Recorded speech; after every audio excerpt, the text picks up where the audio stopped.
This is a 2005 Ford Focus Mk2. It's the 1.6 litre petrol in the Duratec trim, and this particular example has covered about 115,000 miles, so it's by no means new. But the engine and gearbox on this car still feel really good, and the car still feels very solid and good to drive. So this is my new daily driver, and if you're interested in how I got this car, then you can go and watch this video first. But otherwise, let's crack on and take a look around the car. The Mk2 Ford Focus was released in early 2005, after debuting at the 2004 Paris Auto Show. After the radical new edge styling of the Mk1, the Mk2 was considerably more conservative. In fact, I remember being somewhat disappointed by it when it first launched, and this was echoed in some of the motoring press at the time. Ford must have been aware that this might happen, as their marketing focus was primarily on the refinements they'd made to the car rather than how it looked. One of the main criticisms about the previous Mk1 had been how the fit and finish couldn't quite match that of the Mk4 Golf. So Ford threw everything into making this next generation feel as refined and upmarket as possible. They must have felt that the styling should then also feel more grown up in order to complement that. But actually, this conservatism has paid off in the long run. Today, the car looks a lot less dated than the Mk1, which in 2024 looks very much like a product of its time. And in fact, the Mk2 also holds up favorably against many of its contemporaries too. For example, the Peugeot 206 and the Renault Megane, which were both still clinging to the 90s bubble car aesthetic.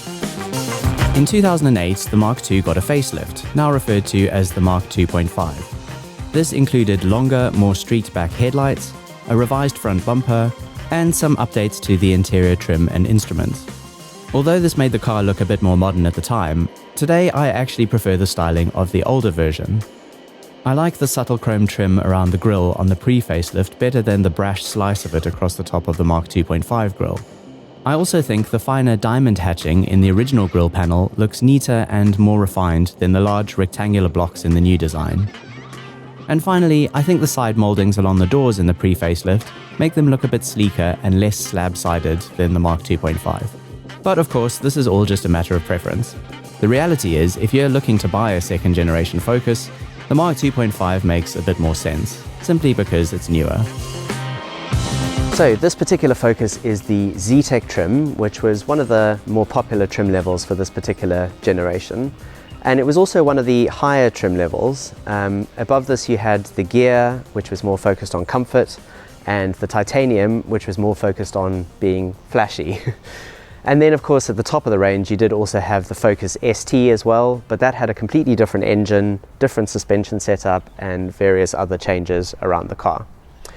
So what did the Duratec trim give you for your money? Well, you've got these subtle styling enhancements like the black headlight surrounds, the chrome trim around the grille, and then the fog lights down in the bumper. And then along the side here we've got these body colored mirrors, body colored door handles, and we have these specific alloys which are unique to the Duratec trim as well. And then inside the car we also have a few differences which I'll show you in a bit. So this is the 1.6 Duratec engine, which is pretty much the same as the 1.6 Duratec engine that was used in the original Focus. It produces around about 100 horsepower, so it's not exactly going to light the world on fire.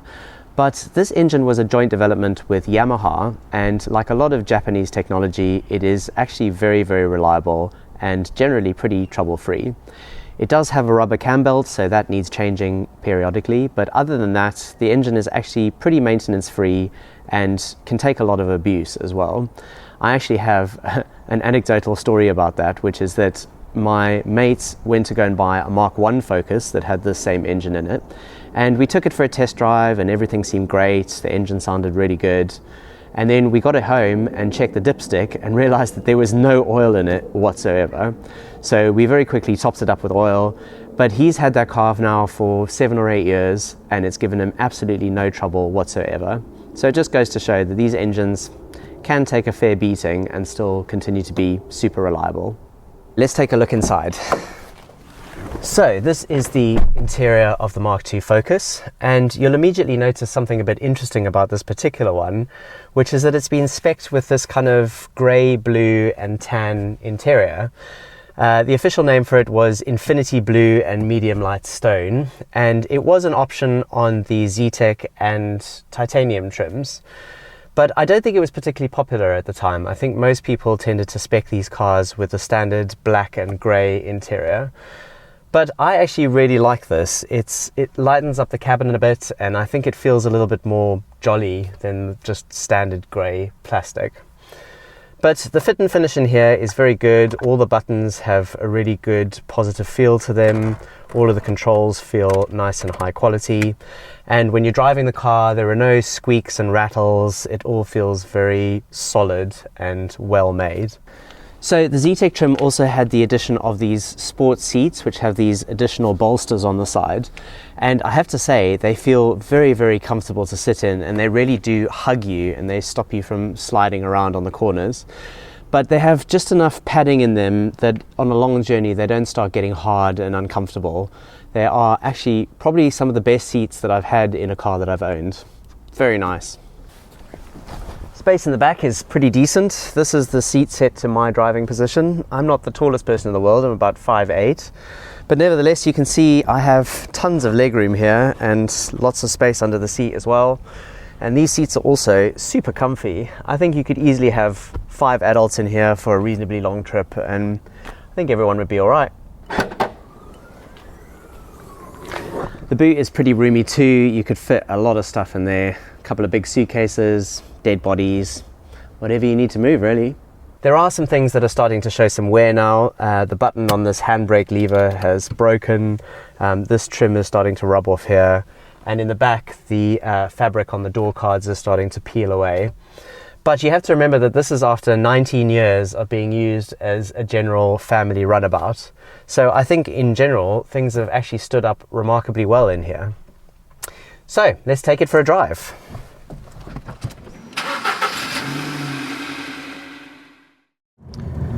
So when I'm driving this car, one of the things I have to keep reminding myself the whole time is that this is a 19-year-old car.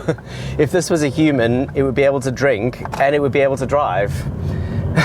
And yet, it's actually pretty solid. There's no knocks or rattles from the suspension. Look, I don't know if any of that's been changed in its lifetime, but nevertheless, it feels very planted on the road. The engine and gearbox feel very nice and smooth. And there's no squeaks or rattles coming from the interior trim at all. It just feels, well, I guess new is probably not the word, but certainly solid. It certainly does not feel like it's aged in the slightest.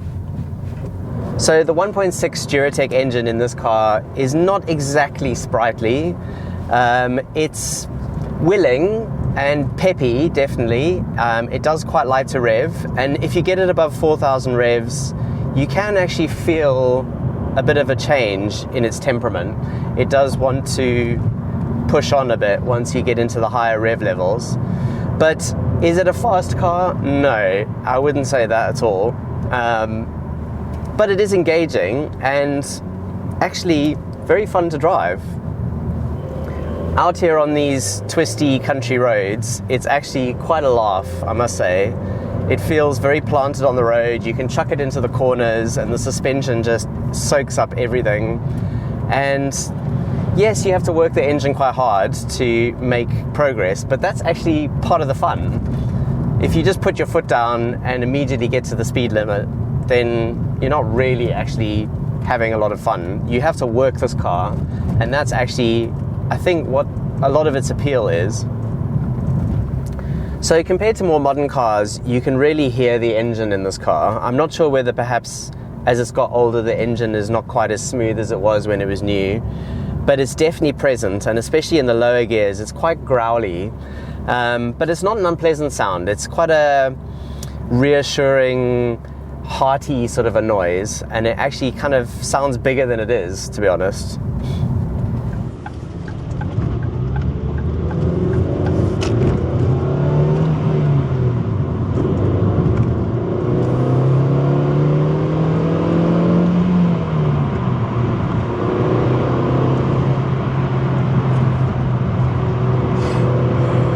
This chassis is just really, really good. I mean, you can totally see what all the motoring journalists were raving about at the time when the Focus came out. It really just gives you so much control, and you just feel so confident in the abilities of the car. You can just chuck it around a corner and it just follows the line, no trouble at all. Especially for a front-wheel drive car, I have to say, that is very impressive. So the clutch in this car does take quite high compared to other cars I'm used to driving, but I kind of think that is a bit of a Ford Focus thing, because my mate's Mark 1 Focus is the same as this. Admittedly, he might also have the same clutch problem potentially, but the clutch definitely isn't slipping. It just bites quite high up on the pedal compared to other cars. Not sure if that's just a thing or whether there's something wrong with this car, but it does take a bit of getting used to.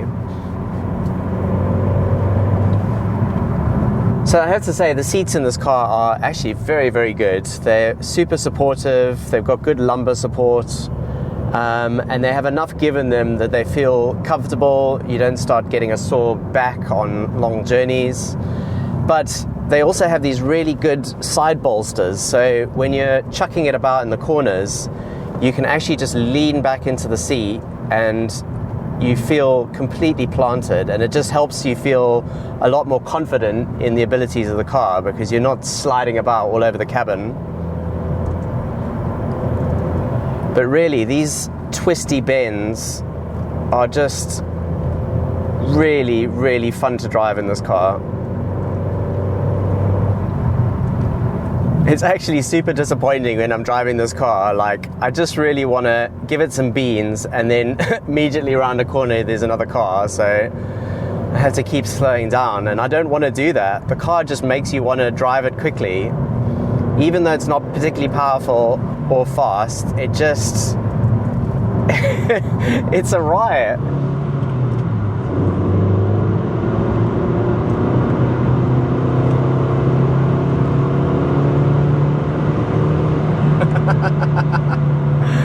I have never come across a practical family hatchback that puts such a smile on your face when you're shoving it through some twisty roads. This just, it's a riot. I love it. It's not particularly fast, it's not particularly powerful, but it just is so much fun.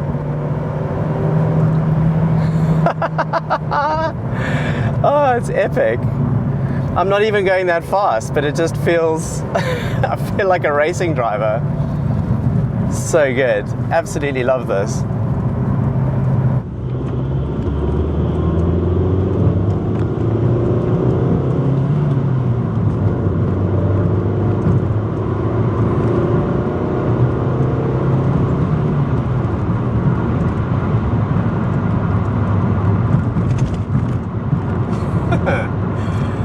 Yeah, man, this is great.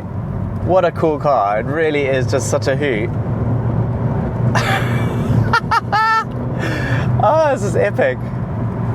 This is almost as much fun to drive as my MX-5, and I'm genuinely saying that. I mean, the MX-5 has its own magic, of course, but this just is surprisingly good. It really is. It just hugs the bends beautifully. You don't start leaning, you don't start feeling like you're gonna lose grip. It just bombs it. It's just beautiful, absolutely beautiful.